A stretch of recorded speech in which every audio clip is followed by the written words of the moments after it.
You're listening to Murder Not Murdering with Aaron, and Autumn, a true crime podcast about murder and murdering. but we are not murderers.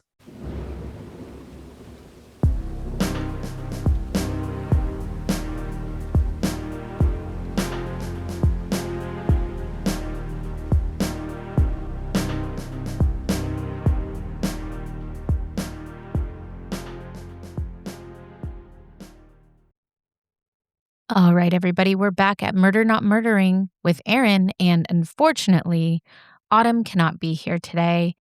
She is still grieving the loss of a family member, and she needed to take a little more time. So, sending our love to Autumn and Dustin right now as they get through this loss. But the good news is she should be back next week with me. So don't you worry, though. I have got a hell of a case for you today. And this one has everything you could hope for. I want to hear from you on whether or not you thought justice was served, which I have a feeling I already know the answer to. Anyways, because I don't have a whole lot to talk about right now, I'm just going to jump right into it. Since I'm here by my lonesome and I have no one to banter with, this case is called Murder on the Dance Floor. Audrey Jacob kills. I'm reading for you Perth's Mirror newspaper opening paragraph from Saturday, the 29th of August, 1925.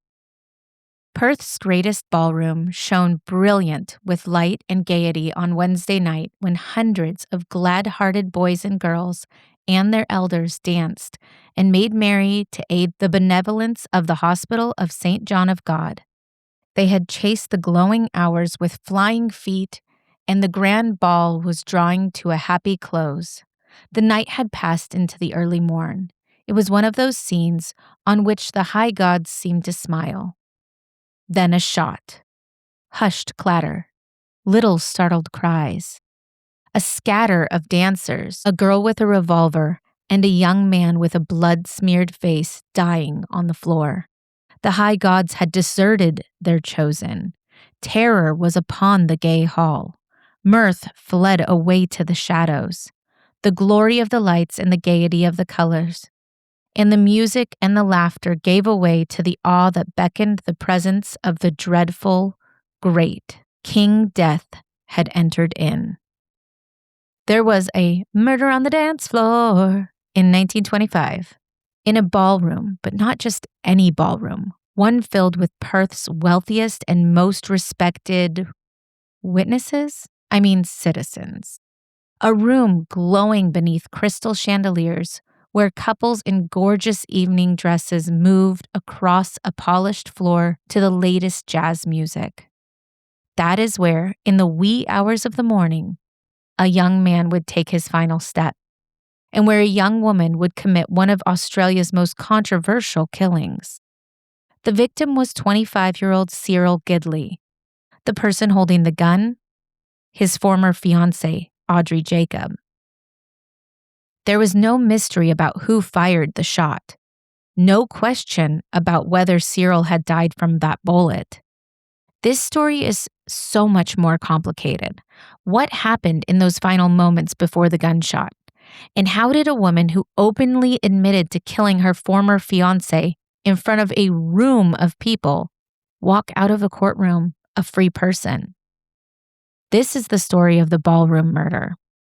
To understand the story of Audrey Jacob and Cyril Gidley, we need to travel back to Perth in the middle of the 1920s. This was a city caught between two worlds. The First World War was still fresh in people's memories.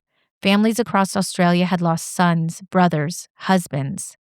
Many of the young men who returned carried physical and emotional scars from the battlefield. But at the same time, the 1920s brought a new sense of excitement. The jazz age had arrived. Women's fashions were changing. The bob haircut had become a symbol of these modern times, ironically making a comeback right now.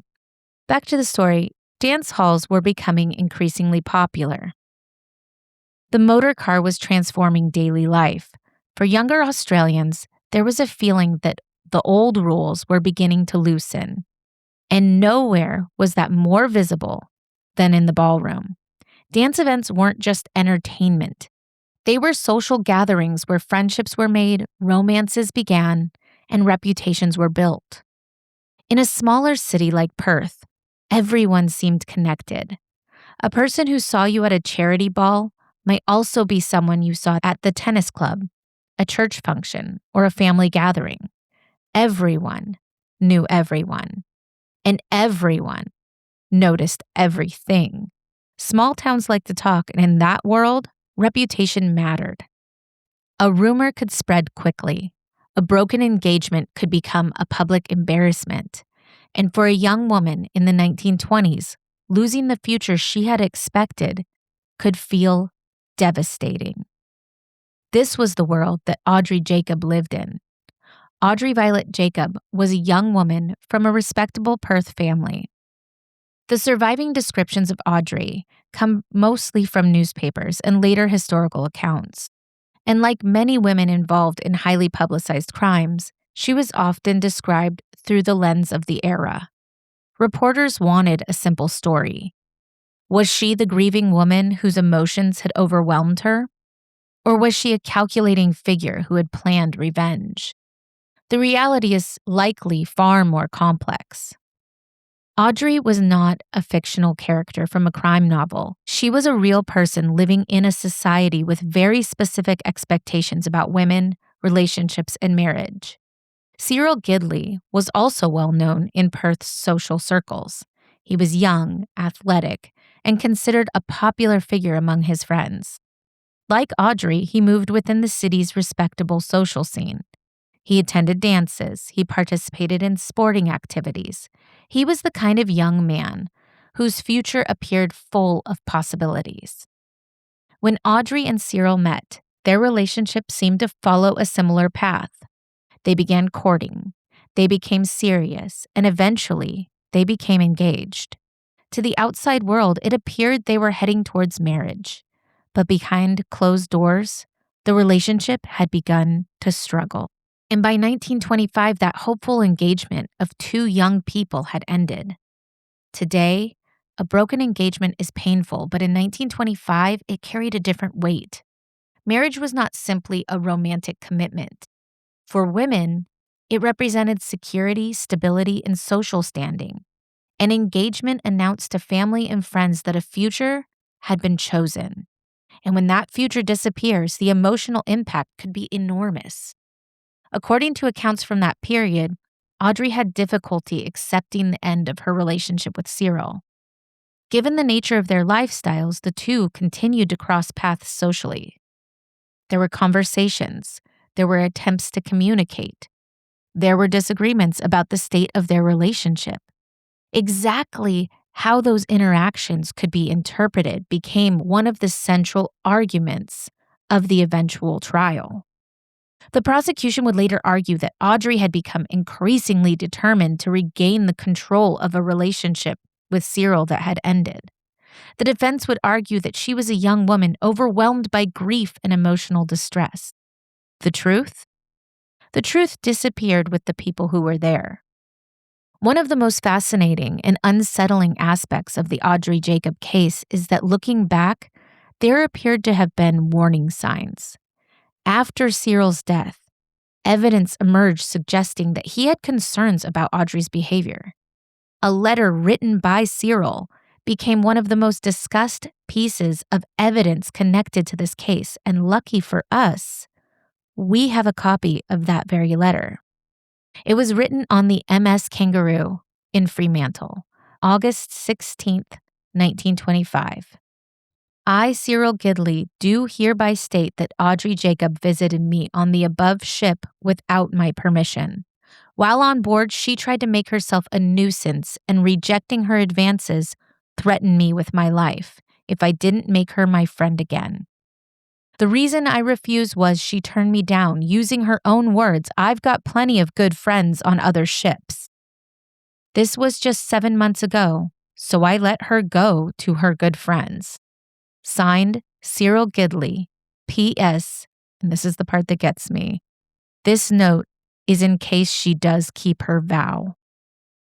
But during the trial, the jury would not hear that evidence. The letter was not admitted. That decision would remain one of the most controversial in this case for decades. Because if Cyril truly had expressed fear that Audrey might harm him, many people later wondered, would that have changed the outcome? Would the jury had seen the relationship differently? My personal feelings are absolutely. And that also makes this look premeditated. Just a week later, on August 22nd, 1925, Perth's society gathered at Government House. The event was a charity ball. It was exactly the kind of gathering that represented the height of respectability. Government House was one of the most prestigious locations in Western Australia. Inside the ballroom, guests were dressed in their finest clothing. Women wore elegant evening gowns. Men arrived in formal attire. The orchestra played, couples danced, conversations flowed. It was, by all appearances, a perfectly ordinary night among Perth's elite. Except for the two people in that room with a shared history that was anything but ordinary: Audrey Jacob and Cyril Gidley. During the evening, Audrey had noticed Cyril in the company of another young lady. Here's a documentation of a witness account of what happened next, taken by Sergeant Fraser. It was in the center of the floor, and it appeared to the witness that the young woman had her eyes on a particular couple. She approached close to this couple and put her left hand on the gentleman's shoulder. At the time, her back was towards the witness. The man who was facing the young woman said, "I'm engaged now. I will see you later," or maybe after. It was loud. Sergeant Fraser asked, "Then what happened?" "I saw a movement of her right arm," said the witness, and at the same time heard a report. The man staggered back with his hands to his forehead and fell to the floor. When he fell, the young woman just stood there, and I noticed a revolver in her right hand, which hung down beside her dress. I went towards the entrance to the vestibule and met Constable Wood near the orchestra. I then accompanied him back and pointed out to him the girl in the blue dress, the one who had the revolver in her hand. She was still standing in the same position and was no nearer to the body of the deceased. Audrey stood about 6 feet from Cyril lying on the floor. Constable Wood entered the scene and approached Audrey, who was still holding that gun. He removed the gun, and at the same time she said, "I did it." And then she said, "Take me away quietly." The witness said that the girl did not appear in the least excited, but seemed dumbfounded. Someone yelled for a doctor, and here's the account of Dr. Sidney O'Neill. He stated that on August 26th, he was present at the St. John of God ball at Government House. At about 1:30 in the morning, he heard a shot, and turning around, he noticed a man laying on the floor about 2 yards away. He then attended the man and felt his pulse. He saw a small trace of blood issuing from his mouth. He, with several others, carried Gidley into the gentleman's cloakroom.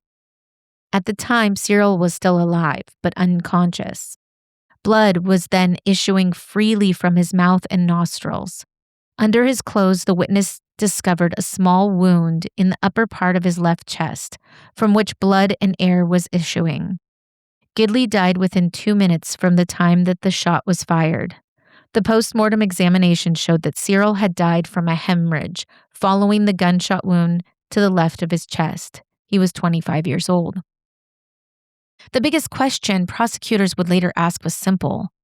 Was the gun brought to Government House because Audrey intended to kill Cyril?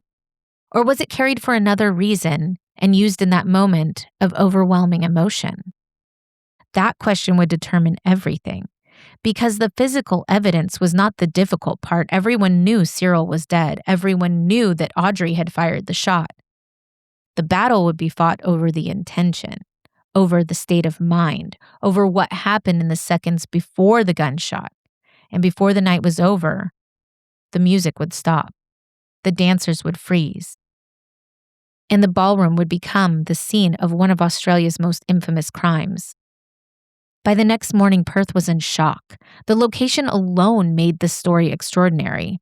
A murder at Government House, during a charity ball, among some of the most prominent people in the city. It was almost impossible to believe. Newspapers quickly seized on all the details: the romance, the broken engagement, the young woman with the revolver, the dance floor shooting. The case had all the ingredients of a sensational story, and the public began forming their opinions almost immediately. Some saw Audrey as a heartbroken woman pushed beyond her limits. Others saw her as someone who had planned a killing. The courtroom battle had not even begun, but the public trial already had. Police now had to reconstruct exactly what happened. They examined the revolver, they interviewed guests, they collected statements, they looked into Audrey and Cyril's relationship. As they investigated, one thing became clear. This was not a random act of violence. The shooting came after months of emotional conflict. The relationship between Audrey and Cyril would later become the center of the entire case. The evidence appeared overwhelming. Dead victim, gun, admitted shooter. Many people assumed the outcome was certain. The trial was held on October 8, 1925, before Justice Northmore. Audrey, who appeared calm at the time, pleaded not guilty to the charge of willful murder. And Audrey Jacob was about to have one of the most skilled defense lawyers in all of Western Australia take her case. Audrey's defense would be led by Arthur Haynes. He had built a reputation as a careful and persuasive advocate. He understood something that every great defense lawyer understands. A case is not won by fighting every fact. Sometimes it's won by changing the question or maybe some of the answers, and there will be more about that later. The Crown could prove that Audrey fired the gun, right? We know that. The question Haynes needed the jury to consider was, did the prosecution prove beyond a reasonable doubt that Audrey had the deliberate intention required for murder? No one denied the shooting. Instead, Haynes focused on Audrey's mental and emotional condition. He presented the argument that Audrey's actions came during an overwhelming emotional crisis. The defense painted a picture of a young woman devastated by the end of her engagement, someone who had not entered the ballroom with a carefully planned intention to kill. This type of argument was especially powerful in the 1920s, when ideas of emotion, gender, and responsibility were very different from today. A modern audience may question the fairness of portraying extreme emotion as an explanation for violence. But in 1925, the idea that a person, particularly a woman, could act irrationally under emotional strain was a powerful legal and social concept. It just makes me think of the movie or play Chicago. It's so similar, changing the narrative through the media, right? The story told in the newspapers came largely from the argument presented by the defendant, her mother, and her defense lawyer, Arthur Haynes, who by all accounts was the Johnny Cochran of his day. Their version was that the victim, Cyril Gidley, was not a victim at all, but that he had been violent and emotionally abusive. A man that seduced Audrey, then callously ended their engagement, breaking her heart. Furthermore, the shooting was actually an accident. Yeah, my eyes are rolling. The story presented in the court was that Audrey had attended the annual St. John of God ball in Perth with a friend, Miss Annie Humphreys. She encountered her ex-fiancé on the ballroom floor, wickedly dancing with another woman. There was an altercation during which she pleaded for him to take her back, and he refused. She then returned home distraught, ready to kill herself, and she walked to the river to take her own life. She then has a change of heart and walks to a nearby church, says a rosary, and then returns to the ballroom to see if her prayers will be answered and make one last effort at reconciliation. But she was scorned once again, overcome with grief. She gets a headache, and having forgotten that she was still carrying the gun in a white handkerchief, she pulls her hand to her head, and the revolver accidentally goes off. I mean, this is literally Chicago. Like, they both reach for the gun, the gun. I mean, I can't. Anyway, this is what they're portraying. Now, this series of events, which proved compelling to a jury, despite a number of discrepancies, such as when asked by the prosecution to replicate the wrapping of the gun in the white handkerchief, she just couldn't do it. And furthermore, there was no handkerchief found at the scene because this was obviously made up. And literally not one of the 300 witnesses saw this happen. So just saying. All of this media attention and stories were found long after the fact to have been spread by Audrey's lawyer, Arthur Haynes, knowing that this was going to taint the view of the jurors who were not sequestered. He appeared to have spent a considerable amount of time cultivating the Mirror newspaper, where he was not only a friend of the owner, but also regularly employed by them. It's suggested that he helped craft many of the negative articles about Cyril. Evidence given at trial further pushed the narrative that Cyril was a degenerate and a serial jilter of women with a collection of engagement rings and a number of alleged violent incidents. Now, most of these assertions came from Audrey and her mother and formulated by her lawyer. The family of Cyril Gidley's lived a world away. He is from England, and his family was from the town of Grimsby on England's northeast coast. They didn't attend the trial, and little evidence emerged to defend his character. There were people who owned lodging houses where Cyril had stayed, and they described him as being a gentleman and were very surprised at what was stated in the trial. Prosecutors focused on intention. They argued Audrey did not act suddenly. They argued that the evidence showed preparation. She had brought a firearm to Government House. She had gone to an event where she knew Cyril would likely be present. She confronted him, and then she shot him.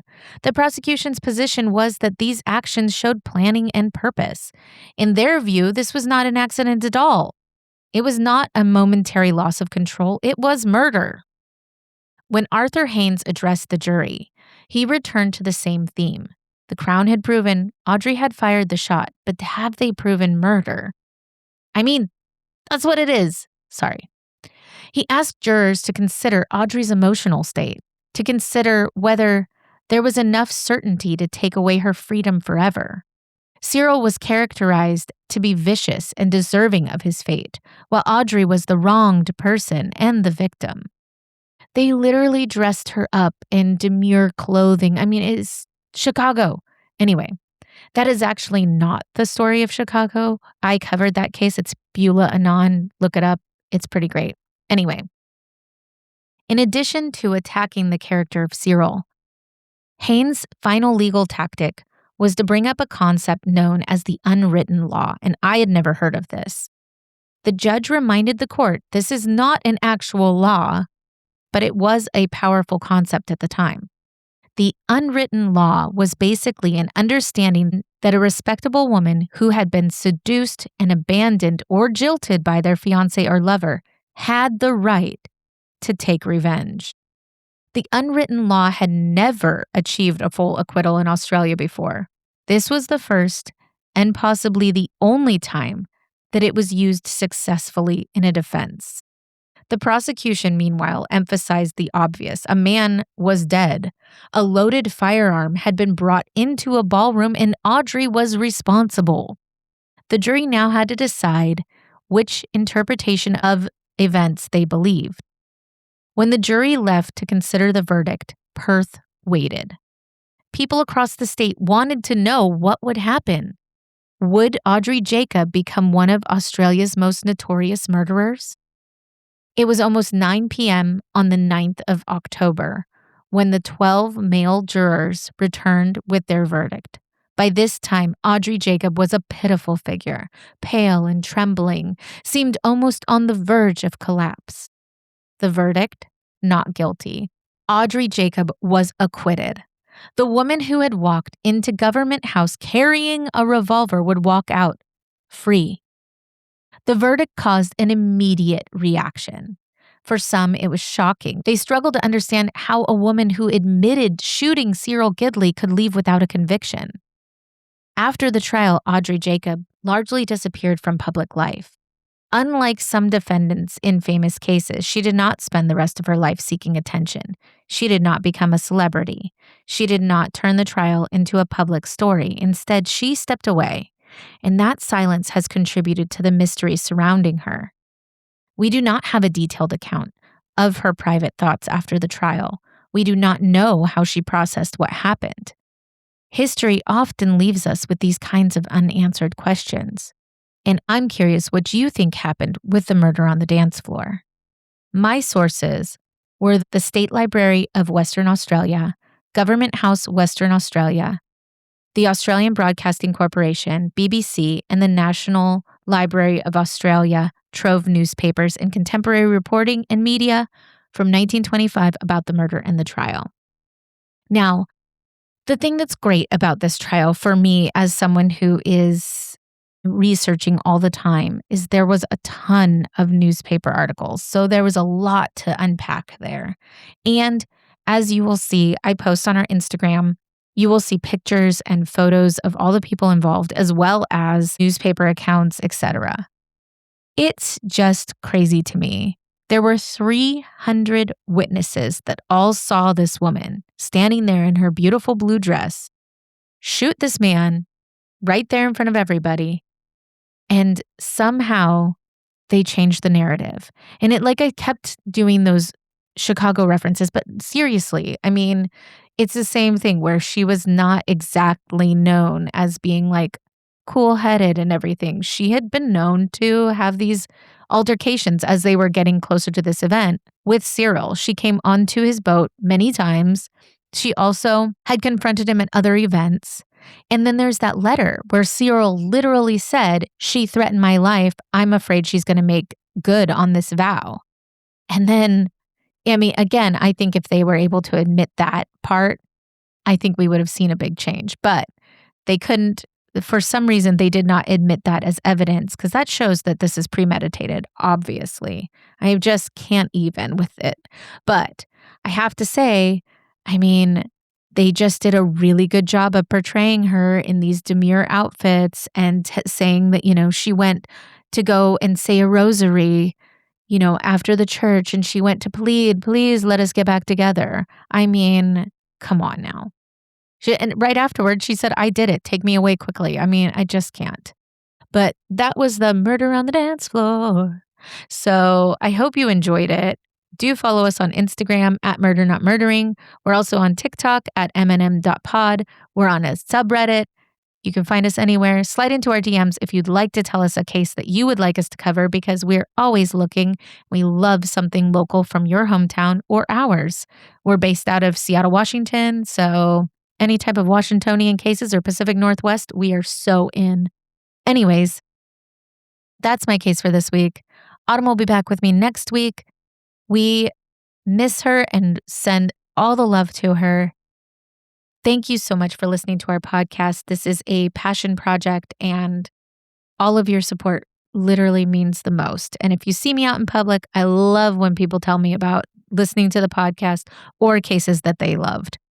So thank you for joining us for another episode of Murder Not Murdering. I'm Erin, and remember, history is full of stories that got buried, forgotten, or simply left out of the headlines. Until next time, keep your wits about you, watch who you dance with, and whatever you do, please don't murder anyone. We'll see you next Tuesday. Bye.